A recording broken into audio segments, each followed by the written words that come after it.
The room always emptied the same way, gradually, with the soft scuff of chairs, the murmurs of closing conversations, the gentle collapse of presence that had once filled the air.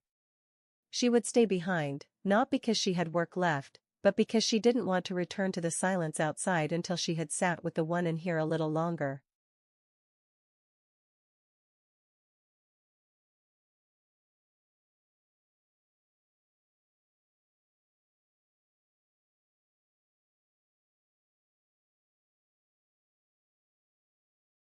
It was an evening workshop, twice a week, just past 6. The others came for the class, the rhythm of it, the community. She came for all that, too. But more and more, she came for the part that happened after. When the noise died down. When the coats disappeared. When someone turned off the overhead lights, and the space softened around the edges.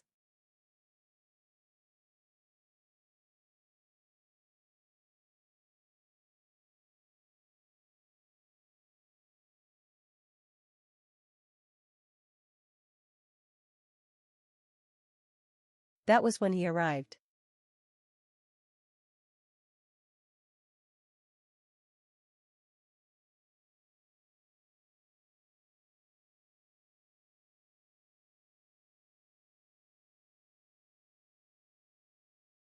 Not immediately. Not urgently. But always just after the last person left. She never heard the door open, but somehow always knew. Maybe it was the way the air shifted. Or the way the room stopped feeling empty. Maybe it was just the sound of his footsteps, careful, measured, almost too even to be real.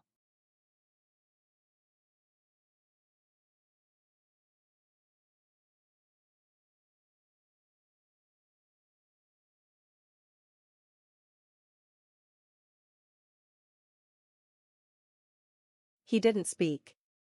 Not to her. Not to anyone. He came in, as though he belonged to the space in its undone state, not during its moment of performance, but in its unwinding. He'd sit in the far corner, never fully in the dark, but always just at the edge of light. Not watching her. Not watching anything, really. Just, being there, in the quiet that others had left behind.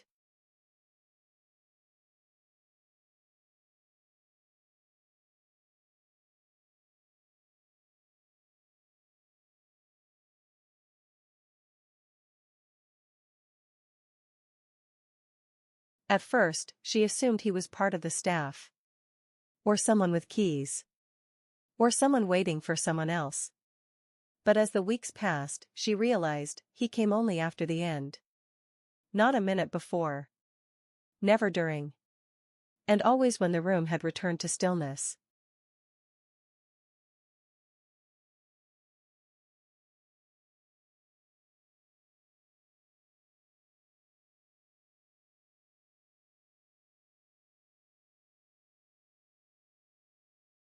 She began to delay her packing.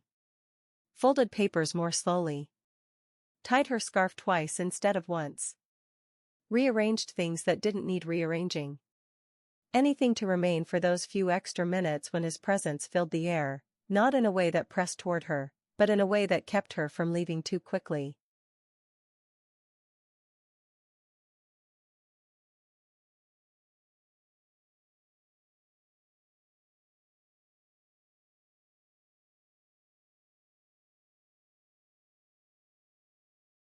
She didn't look at him directly. That would have made it something else. And he never asked her to.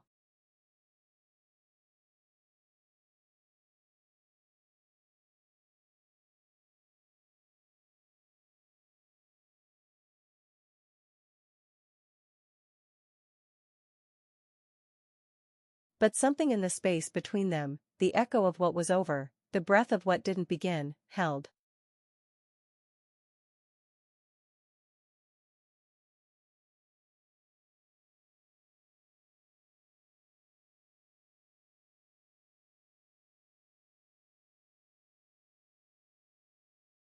And every time he appeared, just past the end of everyone else, she stayed just long enough to feel that maybe she wasn't the only one who needed a few extra minutes of quiet before stepping back into the world.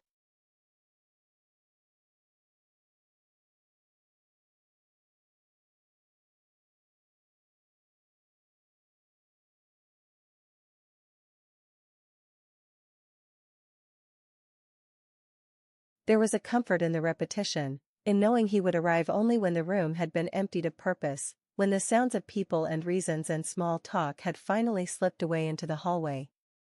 And each time he did, something inside her, something quiet and unspoken, settled. Not because of him, exactly. But because of what his presence allowed her to become in those final minutes before leaving, someone not being observed, not being spoken to, not being expected.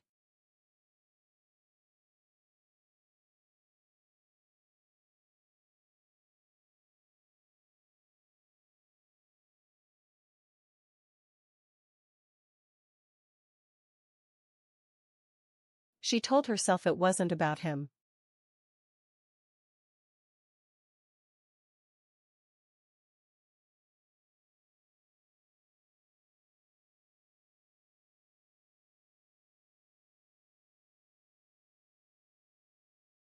That she simply liked the quiet.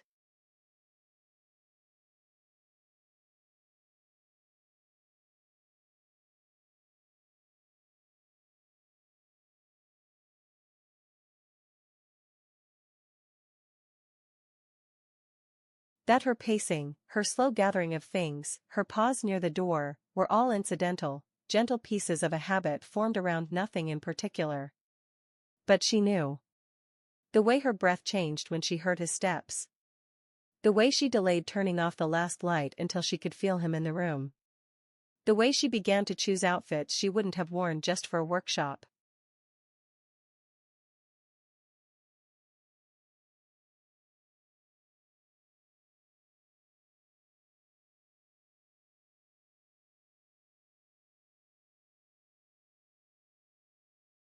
These were not accidents.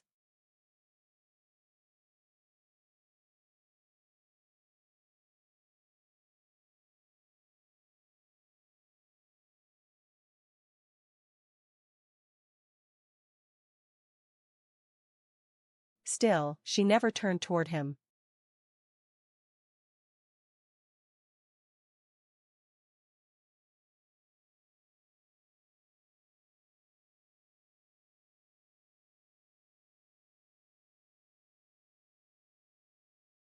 And he never crossed the invisible line between his seat in the dim corner and the space where she existed, nearer the windows, nearer the warmth left behind by the others.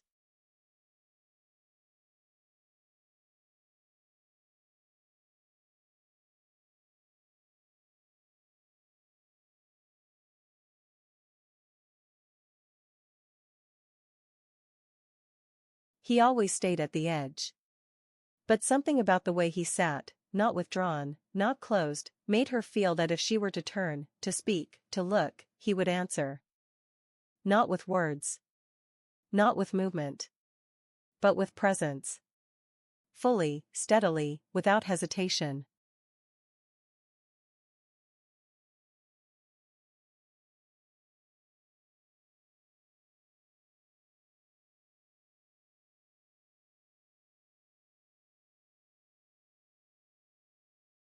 And maybe that was why she never did.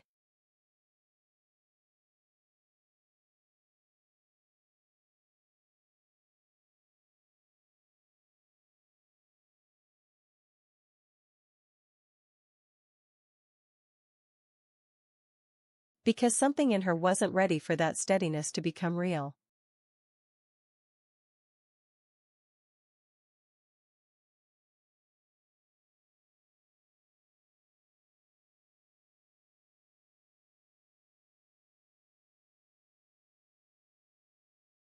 Not yet.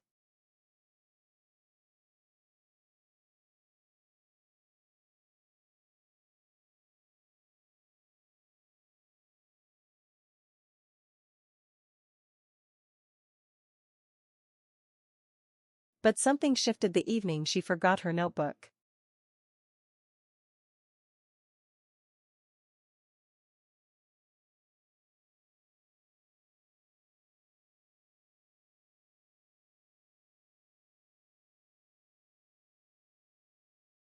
It wasn't an important one, just a softcover sketchpad she barely used, filled with loose thoughts and untitled pages. She realized it only after the door had already clicked behind her, after the hallway had swallowed the last of the voices. She paused, hand on the railing, considering whether it mattered enough to go back.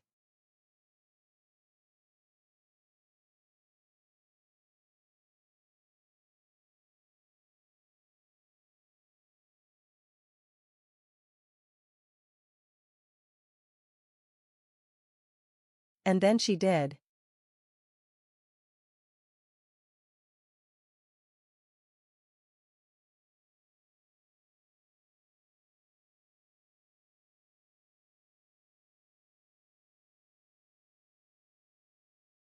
She re-entered quietly, as always. The room was darker now, only one lamp still on near the back wall. She crossed toward her chair slowly, expecting him to already be there, half-shadowed, as usual. But as she reached for the notebook, she heard him arrive.